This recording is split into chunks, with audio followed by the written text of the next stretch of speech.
Leo tunaelekea kwenye moja ya maziwa makubwa na ya kupendeza zaidi barani Afrika, Ziwa Nyasa, ambalo pia linajulikana kama Ziwa Malawi. Ziwa hili lina historia ndefu, mazingira ya kuvutia na umuhimu mkubwa kwa mataifa ya Tanzania, Malawi na Msumbiji. Lakini unajua nini kuhusu Ziwa Nyasa? Linahifadhi nini ndani ya kina chake? Na kwa nini linazua mgogoro wa mipaka kati ya Malawi na Tanzania? Twende tukachimbue chanzo cha mgogoro wa ziwa hili. Karibu The Storyside.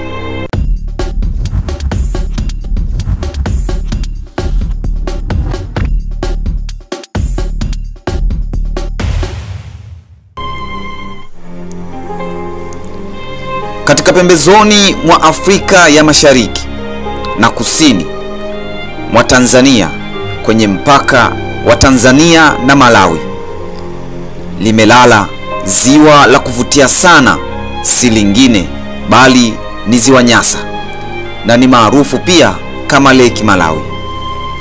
Mandhari yake yanavutia, maji yake ni safi na ya blue, samaki wake wanarukaruka kama dhahabu hai, na chini ya kina chake kuna kitu ambacho kimewafanya majirani wawili wakongwe kuingia katika mvutano wa muda mrefu. Si kitu kingine bali ni utajiri mkubwa uliofichwa ndani yake. Leo kwenye The Storyside tunakupeleka kwenye simulizi ya kipekee kuhusu ziwa hili, historia yake, rasilimali zake na namna utajiri wake jinsi ulivyochochea mvutano wa kisiasa na kidiplomasia kwa miongo mingi kati ya Tanzania na Malawi. Ziwa Nyasa ni mojawapo ya maziwa makubwa kabisa barani Afrika.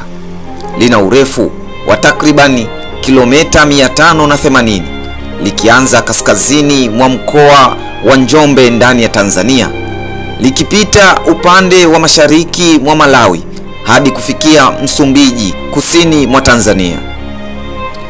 Ni ziwa la tatu kwa ukubwa barani Afrika na la 9 duniani kwa kuwa na kina kirefu, likishuka hadi zaidi ya mita 706 chini ya usawa wa bahari. Lakini ukubwa huu sio wa bure. Ndani ya ziwa hili kuna utajiri mkubwa unaovutia macho ya kitaifa na kimataifa.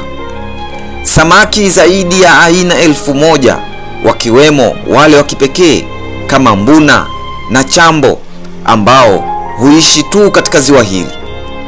Gesi asilia na mafuta yanayodhaniwa kuwa chini ya ardhi ya ziwa hili, madini ya nadra kama uranium, graphite, cobalt na nickel yanaonekana kuvutia wawekezaji wa kimataifa, na uwezo mkubwa wa utalii wa kiikolojia na biashara ya uvuvi hasa kwa Tanzania na Malawi. Hapa ndipo tunapokuja kutambua palipo na utamu ndipo kuna uchungu. Hii ndiyo chimbuko la mvutano wa muda mrefu baina ya Tanzania na Malawi. Katika historia ya Afrika, si ajabu kuona mipaka ya mataifa ikivurugwa na makubaliano ya kikoloni.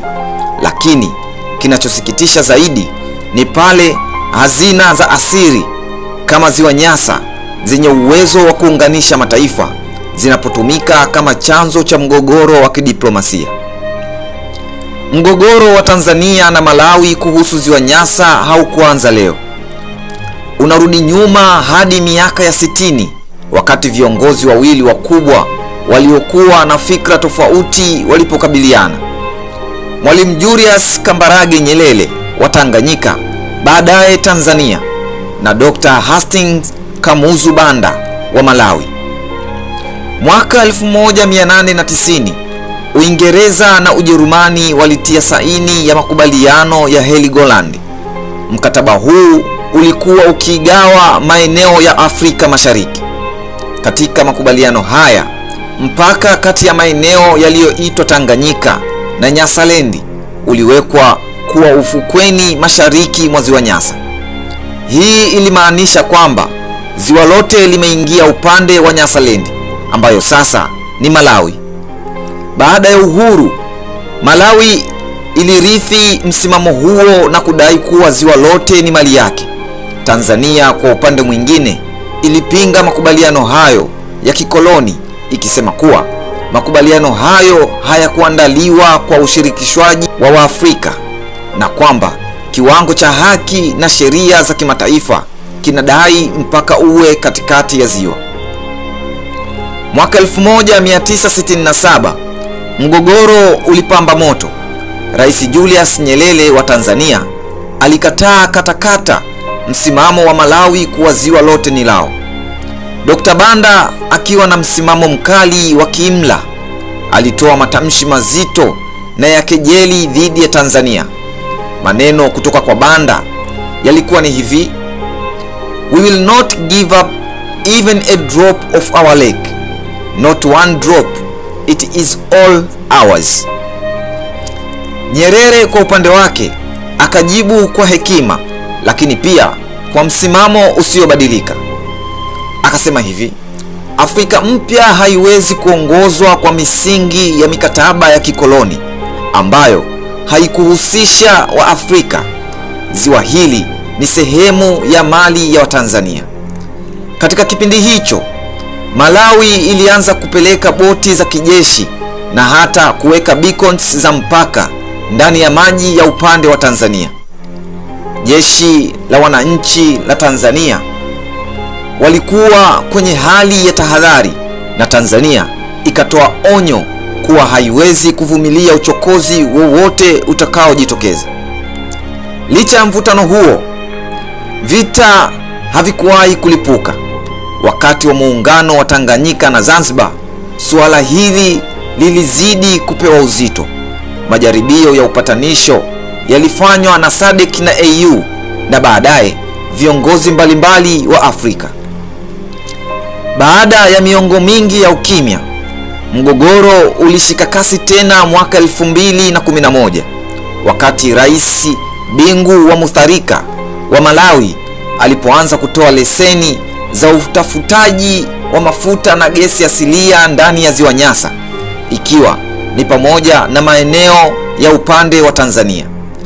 Hili liliwasha moto wa kisiasa. Tanzania ilituma ujumbe kuhoji leseni hizo. Malawi ikasisitiza ni haki yao kisheria. Malawi ikajibu kwa ukali ikisema haina haja ya ruhusa kutoka Tanzania kwa kuwa eneo hilo ni mali yake.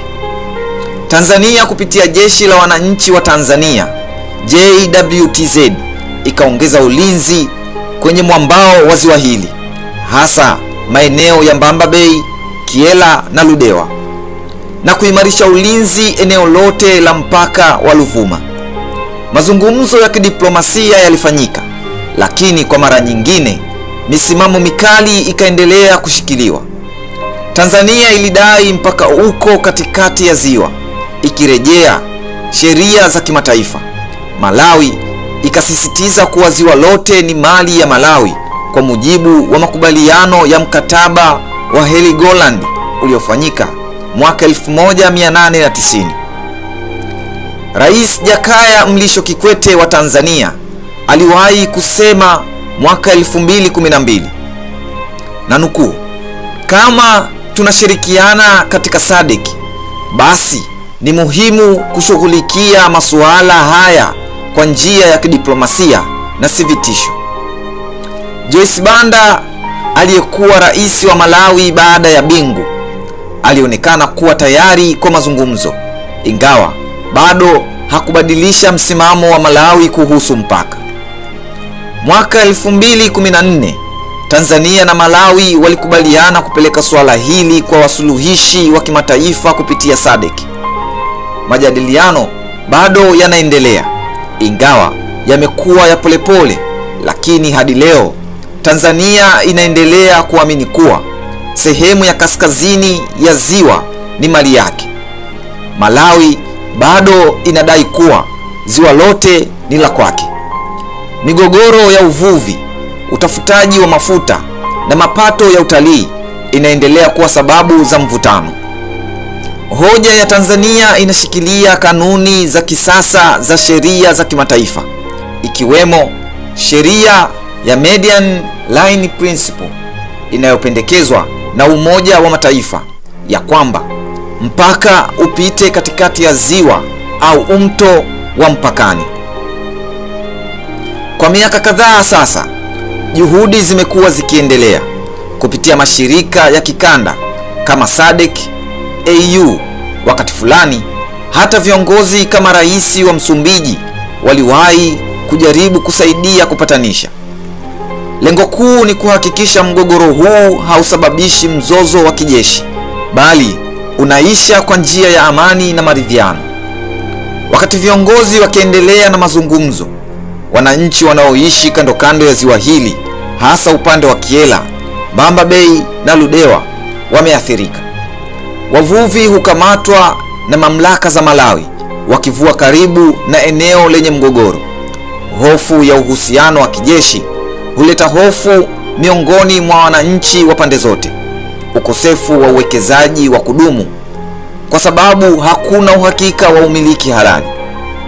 Pamoja na changamoto hizi, ziwa hili bado linabaki kuwa ni chanzo kikuu cha samaki kwa watu wa Tanzania, Malawi na Msumbiji. Ni chanzo cha maji safi kwa mamilioni ya watu, na ni chanzo cha njia ya usafirishaji ya meli kutoka Mbamba Bay hadi Malawi, lakini pia kutoka Kyela hadi Malawi. Zana ya utalii wa asili, hususan kupitia mbuga ya Nyasa ya upande wa Tanzania. Ziwa Nyasa ni kama jicho la Afrika Mashariki linapotuangalia. Ni uzuri uliosheheni hazina, lakini pia unaonyesha changamoto ya mipaka ya kikoloni iliyotuachia nyufa za migogoro na chuki. Lakini pia ni fursa ya ushirikiano wa kiuchumi, kisiasa na kijamii. Kama Tanzania na Malawi zitaweza kuzungumza kwa busara, ziwa hili linaweza kuwa daraja la maendeleo na si ukuta wa migogoro. Nini maoni yako kuhusu changamoto hii? Tuambie kwenye comment. The Storyside tunakusimulia kila hadithi za Afrika na dunia kwa namna isiyosahaulika. Ni mahali ambapo tunafanya historia haiishi, bali inaishi kupitia simulizi zetu. Usisahau kusubscribe, kulike na kushare simulizi hii kwa wengine. Tuonane kwenye simulizi inayofuata hapa The Storyside.